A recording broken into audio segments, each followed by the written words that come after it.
Hey guys, what's going on? This is Cool Toys, and what I have here on my table today is the G.I. Joe Cobra Fang. This is the small helicopter for the Cobra Force for the bad guys. This is the re-release. This is not the original, but I am happy to have it in my collection. Bought it a few years ago when it released. I think it was in Walmart. Problem was they sold really quick. This is the only one I can get my hands on. Sure, nowadays they're probably a little more expensive, but I really wish they would re-release this vehicle. We'll look at the box and then we'll look at the figure and vehicle in a second. Awesome artwork, just like when we reviewed the Cobra Hiss tank. You got the airplane here. You got some missiles, the Cobra logo, Cobra enemy insignia on the rear. You got the little propeller and motor. You can see the driver looks really cool, pilot rather.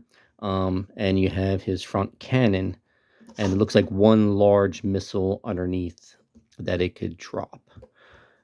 Let's turn around the sides. We'll do a quick look at them all. And bada bang, bada bang. Okay, here's the back of the box. So you have a file card, and it's in a couple different languages. This guy is just called the Cobra Pilot. The Cobra Fang driver was called Rip It, so he actually had like a personal name. But Cobra Pilot, that's what it should be, because this is like a generic trooper, maybe an officer, because he's flying a helicopter. So he would need to be more well trained than just some ground unit trooper. So, in my imagination, he is an officer in the Cobra Army, and he flies the Cobra Fang. He's a pilot.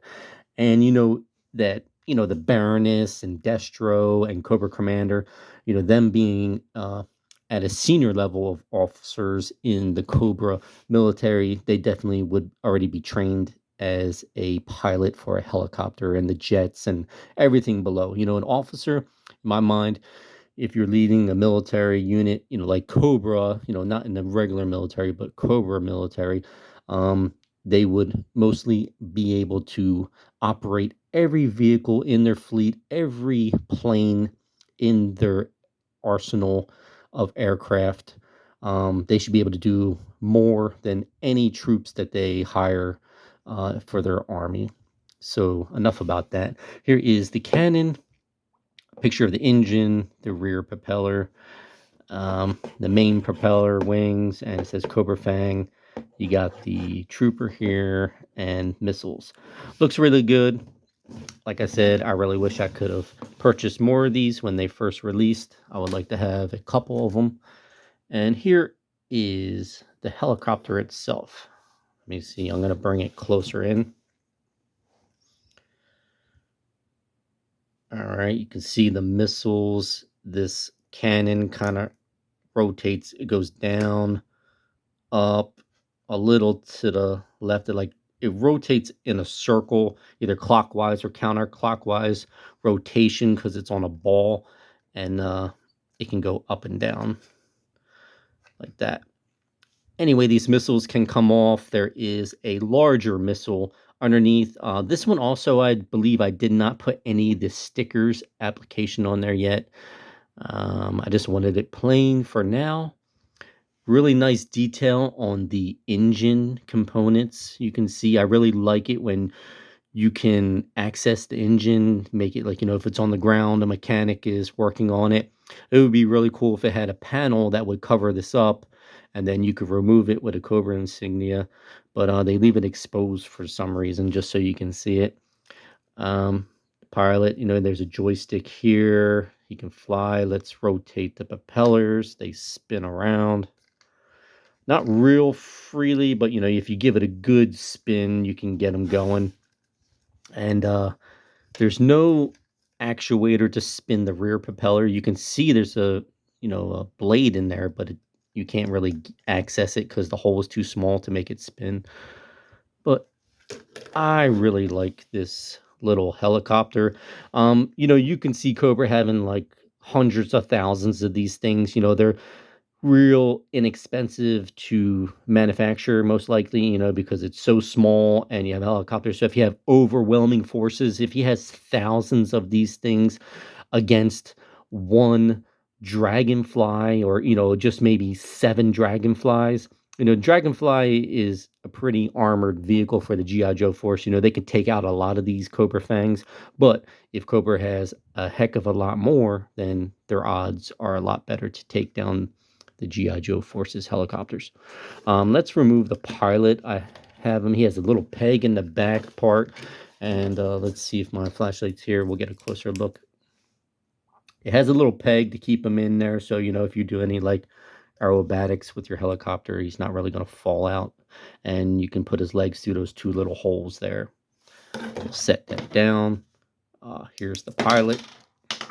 His helmet is removable. I like that. You can see his hair. And he's wearing an oxygen mask, because if he's going to go into high altitude climbs or dives, or even, attempts to do a roll with this helicopter, he's going to need a steady oxygen so he doesn't pass out. Helmet, nice red color. Let's put it on. It's easy enough to put on and off. It is really loose. It will fall off if you kind of, maybe you shake them. And you can tell that these action figures, these are like in a 4-inch style. They're a little more like gummy, and like, see how this leg is real wobbly. So they used a cheaper plastic for this action figure. He does have a little pistol that is removable, if the camera will focus and show that. Looks almost like a 45. And just straight blue and black. It's not bad. It's a little bit of red on his upper area of his vest. Maybe if he had a parachute too, that would be cool if it came with this helicopter. He probably wouldn't be able to wear it while he's flying, but it would just be nice to have. So if you need to bail out, just like the cartoon, they're always hanging on to their parachutes. It's like, none of them ever perished in battle on the TV show because, they weren't allowed to show that. But if they made more of an adult cartoon, these guys would be wasted left and right. So really enjoy this Cobra Fang. Do any of you guys have it in your collection? Do you have the original one from like the early 80s when it released? I don't mind this re-release of it. They're really concentrating on the classifieds nowadays, the 6 to 7 inch, but I really wish that they would do both. They would be making so much more money if they just appealed to both collectors. The ones that want the taller figures like Sergeant Slaughter here in the background. Hey, Hasbro, release these guys for the classified people, and then these guys that want either O-ring or 4-inch. I like the modern 4-inch style. They have way more posability. The O-ring, you don't have to always replace it like you do with the O-ring figures every like 5 to 10 years. This guy should be just fine the way he is, and he has a lot more detail on his uniform. So I do prefer the 4-inch action figures. So re-release these guys, make more of them, do them both at the same time. You'll be making double the money. I don't know what you're waiting for. So that's enough about that little rant. Y'all comment, like, subscribe. This was Cool Toys. Later.